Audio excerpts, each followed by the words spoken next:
नमस्कार, आप सभी का हमारे यूट्यूब चैनल पर स्वागत है। आज हम बात करेंगे बालों की समस्याओं को लेकर और इसकी जानकारी देने के लिए हमारे साथ हैं आयुर्वेदा डॉक्टर मुनीश शर्मा जी। नमस्कार डॉक्टर साहब। नमस्कार। डॉक्टर साहब आपका हमारे चैनल पे बहुत-बहुत स्वागत है। डॉक्टर साहब सबसे पहले हम जानना चाहेंगे बालों को आयुर्वेदा में क्या कहते हैं? बालों को आयुर्वेदा में अस्थि धातु का मल कहा जाता है। ये जो अस्थि धातु है, आयुर्वेद में 7 धातुएं मानी जाती है: रस, रक्त, मांस, मेद, अस्थि, मज्जा और शुक्र। तो जो जी। अस्थि धातु है उसका जो बाय प्रोडक्ट है वो हम नेल्स और हेयर मानते हैं। डॉक्टर साहब आजकल हर घर में बालों की समस्या को लेकर बहुत परेशानियाँ कहते हैं ना लेडीज़ हो या जेंट्स हो या बच्चे हों, काफ़ी परेशानियाँ बालों में देखी जा रही हैं। तो हम जानना चाहेंगे बालों में कितने तरीके की कौन-कौन सी परेशानियाँ सामने दिखती हैं? देखिए, बालों में जो परेशानियां हैं उनके कारण बहुत सारे हैं। जी, जैसे जो सबसे बड़ा जो कारण है वो स्ट्रेस का है या ओवर थिंकिंग का है या एंजाइटी का है। या जी, कुछ केसेस में क्या होता है कि जैसे जो है आप न्यूट्रिशनल डेफिशिएंसी भी बहुत ज्यादा है, बच्चे ढंग से खाते नहीं है, या कई बार हम लोग भी जो है टाइम पे खाना नहीं खाते, या जो है या कई बार ऑफिस की भागा दौड़ी में खाना जो है वो खाते हैं तो बहुत जल्दी जल्दी खाते हैं, प्रॉपर कंसंट्रेशन के साथ नहीं खाते हैं।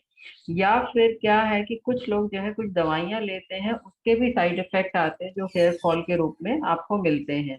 जी, या कुछ ऐसा है कि जैसे मान लो आपके हेयर है, उसमें कुछ इन्फेक्शन हो गया है, उसकी वजह से भी हेयर फॉल होता है। तो जी। हेयर फॉल के बहुत सारे रीजन हैं जिनकी वजह से जो हेयर है वो आपके गिरते हैं। बालों की जो समस्याएँ हैं, उनको लेकर किस तरीके से हम अपनी देखभाल या किस तरह से हम सावधानियाँ ऐसी बरतें हैं जो हमारे बाल ठीक से रहें? बेसिकली जो हेयर है उसके 3 फेजेस होते हैं: anagen, catagen, telogen and exogen. ये जी, हेयर के 3 फेजेस होते हैं जिसके अकॉर्डिंग हमारी जो हेयर की ग्रोथ होती है, स्टेबिलिटी होती है और हेयर फॉल होता है। जी, जैसे जनरली हम ये मानते हैं कि जो हेयर फॉल है, अगर वो 50 से 100 के बीच में अगर हेयर फॉल हमारे पर डे होता है, हेयर के जो स्ट्रैंड्स हैं वो अगर गिर रहे हैं तो हम उसको नॉर्मल मानते हैं। बट जनरली होता क्या है कि अगर जो है मान लो फीमेल्स में हेयर फॉल हो रहा है, क्योंकि उनके बाल मेल के कंपैरेटिवली थोड़े से लंबे होते हैं, तो आपको लगेगा कि बहुत ज्यादा हेयर फॉल हो गया है। वहीं पर जो मेल्स है, क्योंकि उनके हेयर छोटे छोटे होते हैं, तो अगर वो रूटीन में भी ज्यादा गिरते हैं तो पता नहीं लगते हैं। तो जी, बेसिकली जो हेयर फॉल है उसमें ट्रीटमेंट से पहले आपको ये जानना जरूरी है कि आपका हेयर फॉल का रीजन क्या है, जी, हेयर फॉल बिल्कुल। क्यों हुआ है। अगर आपको इन्फेक्शन है तो इन्फेक्शन का ट्रीटमेंट करना पड़ेगा। यदि न्यूट्रिशनल डेफिशिएंसी है तो आपको अपना खाना पीना ठीक करना होगा।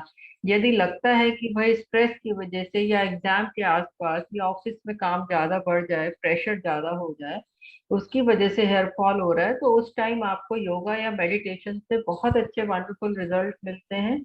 और जी। उससे जो है आपका हेयर फॉल भी ठीक होता है और एसोसिएटेड प्रॉब्लम्स भी ठीक होते हैं। जी जी। लक्ष्मी जी। डॉक्टर साहब अक्सर देखा जाता है कि हम लोग बालों में आजकल हेयर डाई या हेयर कलर जो भी कराते हैं, क्या इसका भी एक बहुत बड़ा रीज़न रहता है हेयर फॉल्स होने का? यस, ये एक बहुत बड़ा रीजन है, क्योंकि हम अपने आप को खूबसूरत बनाने के लिए बहुत सारे केमिकल्स अपने बालों में लगाते हैं।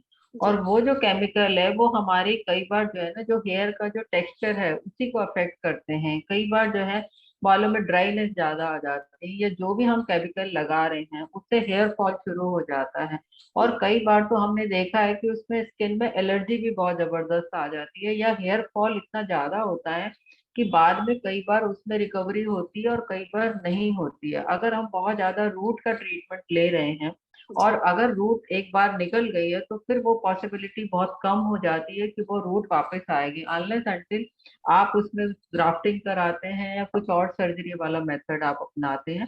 अदरवाइज जो है बहुत ज्यादा केमिकल लगाने से कई बार सिर्फ बालों में नहीं, आंखों में भी एलर्जी आती है और फेस पे भी एलर्जी आती है। तो ये हमने केसेस देखे हैं।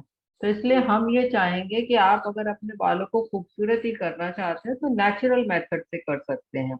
जी, जैसे आयुर्वेद के अकॉर्डिंग हम ये मानते हैं कि जो बाल हैं वो 3 तरह के हैं भाई: वात वाले हेयर हैं, पित्त वाले हेयर हैं, या कफ वाले हेयर हैं। जी, जो वात वाले हेयर हैं वो काफी ड्राई से और रफ से होते हैं, तो अकॉर्डिंगली अगर आपके वातिक हेयर है तो उसमें जो है ऑयलिंग बहुत जरूरी हो जाती है। आप उसमें जो है हेयर पैक क्या लगाते हैं वो बहुत जरूरी हो जाता है। इन द सेम वे जैसे जो पित्त वाले हेयर है वो थोड़े उनमें लश्चर भी ज्यादा होगी, थोड़े सिल्की होंगे, बट स्टिल उसमें मेंटेनेंस बहुत जरूरी है। ऐसी जो जी, कफ वाले हेयर है वो करली ज्यादा होंगे, अच्छे घने मोटे बाल होंगे। तो अकॉर्डिंग टू आपके हेयर टाइप आपको हेयर ट्रीटमेंट लेना चाहिए।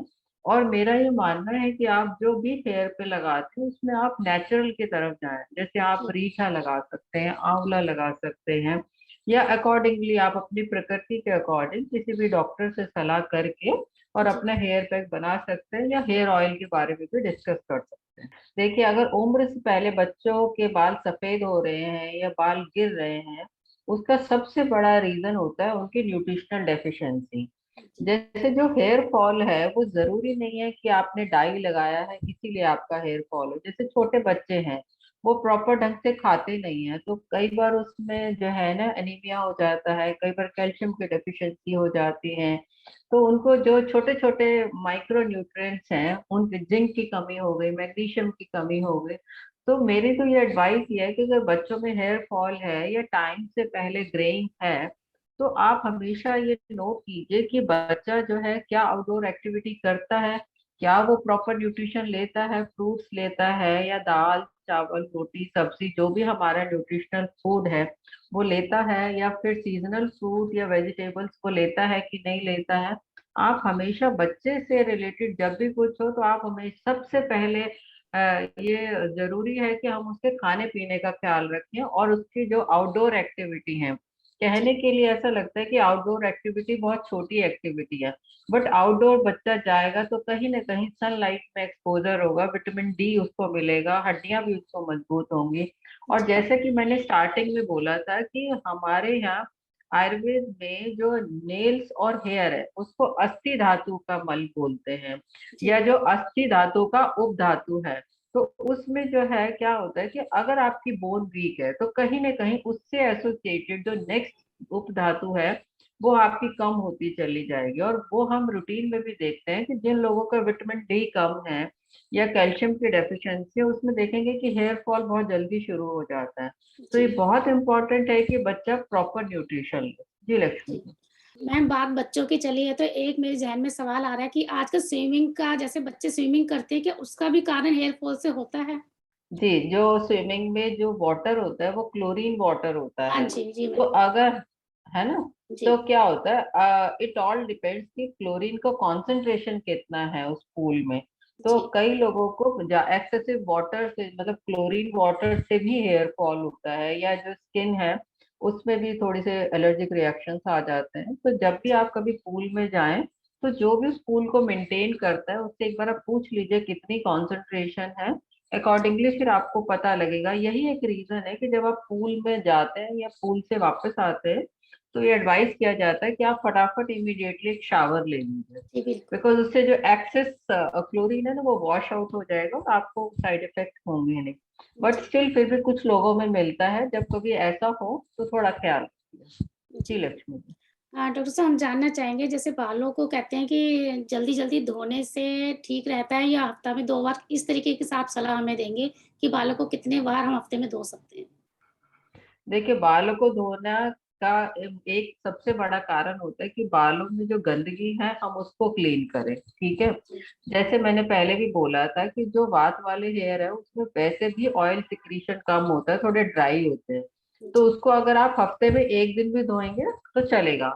बट जो पित्त वाले हेयर है या जो कफ वाले हेयर है जिसमें ऑयल सिक्रीशन बहुत ज्यादा हो रहा है, उसको तो आपको हर थर्ड डे धोना ही पड़ेगा। या जी, कफ वाले में तो कई बार ऑयल सिक्रीशन ज्यादा होगा तो हो सकता है आपको ऑल्टरनेटिव डे भी उसको वॉश करना हो। और जी, जो आयुर्वेद में हम ये मानते हैं कि जैसे कई लोग बोलते हैं कि ऑयल नहीं लगाना, बट आयुर्वेद में ऑयल थेरेपी अपने आप में सबसे बड़ी ट्रीटमेंट है। जी, इसलिए हम हमेशा बोलते हैं कि आप स्कैल्प को क्लीन कीजिए और फिर उसमें जो है अपनी प्रकृति के अकॉर्डिंग हेयर ऑयल लगाइए, और बाद में स्टीम देकर उसको थोड़ा ब्लॉक करके एंड फिर नेक्स्ट डे या उसके 2 घंटे बाद आप वॉश कर सकते हैं। So this is the way hair should be treated. जी। जी लक्ष्मी जी। डॉक्टर साहब, जैसे कि अब तो सर्दियों का मौसम है और गर्मियों के मौसम में जैसे हम बाहर जाते हैं, बहुत तेज़ धूप होती है और बालों में कहाँ तक कहते हैं ना कि धूप में जाने से बालों का रूखापन, क्या ये बात कहाँ तक ठीक है मैम? देखिए ऐसा है कि डिपेंड करता है कि जब आप सन में जा रहे हैं तो ऐसा तो नहीं है कि खाली सन में वहां पे डस्ट भी होगी, थोड़ा बहुत एयर होगी। तो बेसिकली होता क्या है कि अगर आप ऑयल लगा के या वैसे भी आप जा रहे हैं तो कहीं ना कहीं डस्ट जो है वो हमारे बालों में स्टिक हो जाती है। तो जी, उसको क्लीन करना बहुत जरूरी है। लेकिन इन केस आप घर में है, सपोज क्लोज प्रेमाइसिस में है, वहां पे सनलाइट आ रही है, तो फिर जी, कुछ ऐसा घबराने वाला नहीं। तो आप एक दो दिन बाद भी उसको वॉश कर सकते हैं।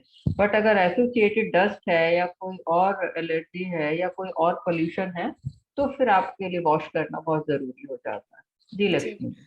मैम, बालों का झड़ना या किसी तरह की समस्या होती है कि खान-पान का इसका बहुत बड़ा कारण रहता है कि हम खान-पान में कुछ ऐसा गलत खा लेते हैं जिससे बालों पर इफ़ेक्ट पड़ता ही है? देखिए खान पीने में गलत तो खाते ही हैं, साथ में क्या है कि हम न्यूट्रिशन पूरा नहीं लेते हैं। जी, जैसे देखिए बालों के लिए बहुत जरूरी है कि विटामिन सी लिया जाए, बालों के लिए जरूरी है कि हमारे बॉडी में आयरन बहुत अच्छा हो, हमें एनीमिया ना हो। ठीक जी, है। दूसरा क्या होता है कि खाने पीने के लिए कि जो भी सीजनल फ्रूट्स आ रहे हैं उनका जरूर आप सेवन करें। ऐसा नहीं है कि आपको बहुत महंगे फ्रूट्स लेने की जरूरत है, कि आपको जरूरी है कि 200 रुपए किलो वाले एप्पल ही लेना है। नहीं, जो भी मौसम के फ्रूट्स आ रहे हैं, जैसे सर्दियां है, मान लो उसमें संतरा आ रहा है, आप आराम से ले लीजिए, बहुत सस्ता है। ऐसे ही गर्मियों के जो फ्रूट्स हैं वो आप ले सकते हैं। तो जो सीजनल फ्रूट्स हैं और जो सीजनल वेजिटेबल्स हैं वो बहुत जरूरी हो जाती हैं, आप ले लीजिए। बिकॉज जी, कुदरत ने हर चीज आपके मौसम के अकॉर्डिंग बनाई है। तो जब जिस चीज का मौसम है, सर्दी है तो सर्दी के अकॉर्डिंग खाइए, गर्मी है तो गर्मी के अकॉर्डिंग खाइए। तो फिर कोई न्यूट्रिशनल डेफिशिएंसी नहीं होगी। जी, या फिर कई बार क्या होता है कि जैसे मान लो आपका पेट खराब रहता है, मान लो एसिडिटी ज्यादा है या कॉन्स्टिपेशन ज्यादा है, तो इसमें आप बहुत अच्छा न्यूट्रिशन भी लेते हैं तो भी कई बार आपको हेयर फॉल होता है। तो जी, उसमें फिर ये कोशिश कीजिए कि आप किसी डॉक्टर से आप सलाह करके अपना ट्रीटमेंट कराएं, ताकि जो है जो भी आप खाते हैं उससे आपको पूरी बॉडी को न्यूट्रिशन मिले।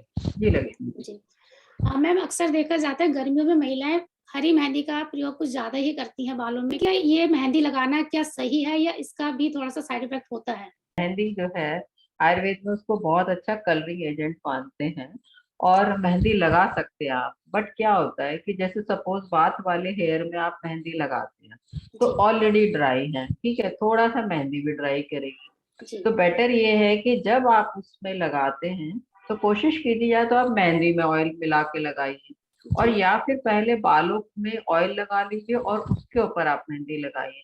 तो जी, फिर आपको कुछ भी नहीं होगा, मतलब हेयर का कलर भी बहुत खूबसूरत आएगा, सिल्की भी हो जाएंगे, जी, क्योंकि मेहंदी एक नेचुरल कंडीशनर भी है और कलरिंग एजेंट भी है। तो जी, उसके साथ आपको दोनों बेनिफिट मिलेंगे। इन केस आपको ऐसा लगता है कि भाई आप मेहंदी लगाइए और मेरे हेयर थोड़े से ड्राई हो गए हैं, तो फिर उसमें जो आयुर्वेद में और कंडीशनर बताए हैं, जैसे आप एलोवेरा लगा सकते हैं, उसमें आप कर्ड लगा सकते हैं, या जी, इस तरह के बहुत सारी चीजें हैं जो आप लगा सकते हैं। जी। जैसे ये बदल-बदल के जो शैम्पू हम लोग यूज़ करते हैं कि आज कहते हैं ना जितने ऐड देखते हैं उस हिसाब से ठीक है आज ये ऐड आ रहा है तो इसके लिए हमारे बालों के लिए बहुत अच्छा शैम्पू है। क्या मैम ये भी एक बहुत बड़ा कारण रहता है कि हमारे बालों को समस्याएँ शुरू हो जाती हैं बालों में? बेसिकली शैम्पू का एक ही पर्पस होता है कि जी, उसमें जो है जो आपके बालों की गंदगी है उसको क्लीन कर सके। ठीक है। जी, जी, उसके लिए ये कोई जरूरी नहीं है कि आपको बहुत हार्श जो है वो शैम्पू इस्तेमाल करना है। जी, आप चाहें तो रीठा आंवला शिकाकाई के कॉम्बिनेशन से भी बाल धो सकते हैं। आप चाहें तो कर्ड में भी एक हर्ब मिला के हेयर वॉश कर सकते हैं। जी, और या फिर आप कोई बहुत माइल्ड शैम्पू इस्तेमाल कर सकते हैं। मेरी एडवाइस रहेगी आप कभी भी ना बहुत स्ट्रॉन्ग शैम्पू नहीं कीजिए।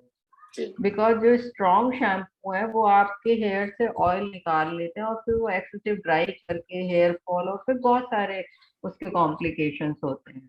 तो जी, बेटर ये है कि जो हमारा क्लीनिंग प्रोसेस है उसको हम बहुत माइल्ड रखें, और जी, बालों के लिए कभी भी गर्म पानी का इस्तेमाल नहीं करें। जी, आयुर्वेद ये मानता है कि बालों में या जो सिर है, जो हमारा नेक से ऊपर वाला पार्ट है, इसमें कभी भी आपको गर्म पानी का इस्तेमाल नहीं करना चाहिए। जी, लेकिन इन केस जनवरी है जैसे, ठीक जी, है, उसमें बिल्कुल। बहुत ठंड हो रही है तो हम ठंडे पानी से, है ना, तो जी, ठंडे पानी से हम नहीं वॉश कर सकते हैं। तो उसमें आप क्या कर सकते हैं कि थोड़ा सा पानी में गरम मिला के थोड़ा उसको ल्यूक वार्म टाइप का करें, ताकि वो बहुत ठंडा नहीं रहे और एकदम हॉट नहीं रहे। जी, बिकॉज अदरवाइज जो सर्दियां हैं उसमें जो गर्म पानी है वो अपने आप में एक बड़ा रीजन है हेयर फॉल का। और जी, उसी से बाद में स्कैल्प भी ड्राई हो जाती है, या कई लोगों को डैंड्रफ भी होना शुरू हो जाता है। जी, तो इसलिए कोशिश ये कीजिए कि नॉर्मल ल्यूकवार्म वाटर से आप अपना जो है सिर धोएं। देखिए आयुर्वेद में जो हेयर ऑयल है उसमें ना जैसे सिर पे लगाने के भी 3 तरीके हैं। जी, जैसे आयुर्वेद में मानते हैं भाई, या तो आप सिर पे अभ्यंग करेंगे, जैसे ऑयल किया एंड फिर उसको पैट पैट करके लगाएंगे। या फिर है कि जो हमारा एंटीरियर पार्ट है, जहाँ पे अगर आपने देखा हो छोटा बच्चा जब होता है तो जिसका आगे वाला पार्ट थोड़ा सॉफ्ट होता है, तो वहां पे हम एक ऑयल का पिच्चू धारण कहते हैं उसको, कि कॉटन में ऑयल रख के और उसको हल्का हल्का बहुत ही माइल्ड है ना, दैट इज ए थेरेपी। तो जी, उससे भी रख के और उसको ऑयल का करते हैं, that that comes under panchakarma, जैसे पंचकर्मा में आता है। जी, या फिर क्या होता है कि हेयर पे आप जैसे लेटा के और उसको शिरोधारा करते हैं, उससे भी स्ट्रेस, एंजाइटी, हेयर फॉल सब ठीक होता है। जी, या एक चौथी टेक्निक होती है जिसको कहते हैं शिरोवस्ती, कि जी, आप अपने सिर पे चारों तरफ से कैप की तरह उसको पहना देते हैं और बाद में उसमें ऑयल भर के रखा जाता है। और ये बहुत सारे जो है ना डिजीजेस में हमारे यहाँ किया जाता है, शिरोवस्ती कहते हैं इसको। जी, तो ऐसे डिजीज के अकॉर्डिंग हमारे यहाँ जो ऑयल है वो डिफरेंट डिफरेंट है। जैसे हम जो है वो नीलगिरी का तेल भी इस्तेमाल करते हैं, सरसों का भी करते हैं, नारियल का भी करते हैं, तिल का तेल भी करते हैं। तो डिपेंड करता है आपका क्या इश्यूज है, उसके अकॉर्डिंग जो आपके ऑयल है वो सजेस्ट किए जाते हैं। उसी के अकॉर्डिंग उसमें हर्ब्स मिलाई जाती हैं और उसी के अकॉर्डिंग आपके जो है हेयर पैक्स बनाए जाते हैं। जी जी। लक्ष्मी जी। मैम जैसे किसी को बालों की समस्या है, चाहे वो झड़ना हो या टाइम से पहले सफ़ेद होना है, किसी भी तरीके की समस्या हो, तो क्या मैम उसके लिए आप किस तरीके से उनको डायग्नोज़ कराती हैं? किस तरीके से आप उनकी समस्याओं का हल ढूँढते हैं या किस तरीके से आप उनके ट्रीटमेंट करते हैं? जी लक्ष्मी जी, उसमें जैसे ही कोई पेशेंट आता है और वो हमसे बोलता है कि हेयर फॉल मुझे हो रहा है, तो सबसे पहले पेशेंट की हिस्ट्री लेते हैं कि हेयर फॉल कितने दिन से हो रहा है और वो जो है किस तरीके से उसने प्रोग्रेस किया है। जी, दूसरा, उसमें फिर उसके डाइट हिस्ट्री ली जाती है, उसकी स्ट्रेस की हिस्ट्री ली जाती है, वो कोई हेयर डाई लगाता है उसकी हिस्ट्री ली जाती है, न्यूट्रिशनल डेफिशिएंसी की हिस्ट्री ली जाती है। या फिर क्या होता है, कई बार मान लो उसको 3 महीने पहले टाइफाइड हुआ है, ठीक है, जी, तो उसको लगेगा कि भाई मेरे को 3 महीने पहले हुआ है लेकिन हेयर फॉल तो अभी हो रहा है, जी, ठीक है। तो बेसिकली क्या होता है कि जो आपके जब आपको टाइफाइड हुआ, सपोज आपके जो हेयर थे वो टीलोजन फेज में थे, बट जो है जब आप 3 महीने बाद जो आपके हेयर है वो एक्सोजन फेज में आएंगे तो आपका हेयर फॉल बढ़ जाएगा। तो आपको लगेगा मुझे अगर मेरे हेयर फॉल होना था तो मेरे को तभी होना था टाइफाइड के टाइम में, बट ऐसा नहीं है। वो जी, फिर बाद में जाके जब वो हेयर का शेडिंग का फेज आता है उसमें होते हैं। तो ऐसे जी, बहुत सारे रीजन हैं जो एक डॉक्टर ही डायग्नोज कर सकता है कि आपकी हेयर फॉल क्यों है। तो ये डिपेंड करता है कि मेल में हेयर फॉल हो रहा है कि फीमेल में हेयर फॉल हो रहा है। अकॉर्डिंगली उसमें पेशेंट का डायग्नोज करते हैं, या ब्लड टेस्ट की जरूरत होती है तो वो भी करवाते हैं। एंड उसके बाद उसका जो है ट्रीटमेंट प्लान किया जाता है। जी जी। लक्ष्मी। डॉक्टर साहब जैसे आपने बताया कि आयुर्वेदा में किस तरीके से ट्रीटमेंट किया जाता है, डायग्नोज़ जैसे होता है उसी के अकॉर्डिंग उनको मेडिसिन्स दी जाती हैं। मैं एक जनरल क्वेश्चन पूछना चाहूँगी कि मैं हम जैसे डेली यूज़ में कौन-से तेल का अपने बालों में प्रयोग कर सकते हैं, डेली मसाज करने के लिए? देखिए ऐसा है कि अगर समर है तो आप नारियल का तेल या तिल का तेल कुछ भी कर सकते हैं। जी, बट अगर हम बहुत जनरली बात करें तो आयुर्वेद में हम तिल का तेल बहुत अच्छा मानते हैं। तो अभी जैसे विंटर है तो इसमें जी, आप तिल का तेल इस्तेमाल कर सकते हैं, या बादाम का तेल भी कर सकते हैं। जी। अगेन मैं कहना चाहूंगी कि आप कोई भी तेल इस्तेमाल करने से पहले एक बार किसी से डिस्कस कर लीजिए। डॉक्टर साहब आपने हमें बालों की समस्याओं को जितनी भी परेशानी थी शायद हमारे दर्शकों को उनका हल मिल गया होगा और जैसे भी आयुर्वेद में इनका सरल और उत्तम उपचार आयुर्वेद में है, कोई बालों की समस्या को लेकर आपके जो जवाब थे उसके लिए देने के लिए आपका बहुत-बहुत धन्यवाद। नमस्कार डॉक्टर साहब। Thank you Lakshmi ji, thank you.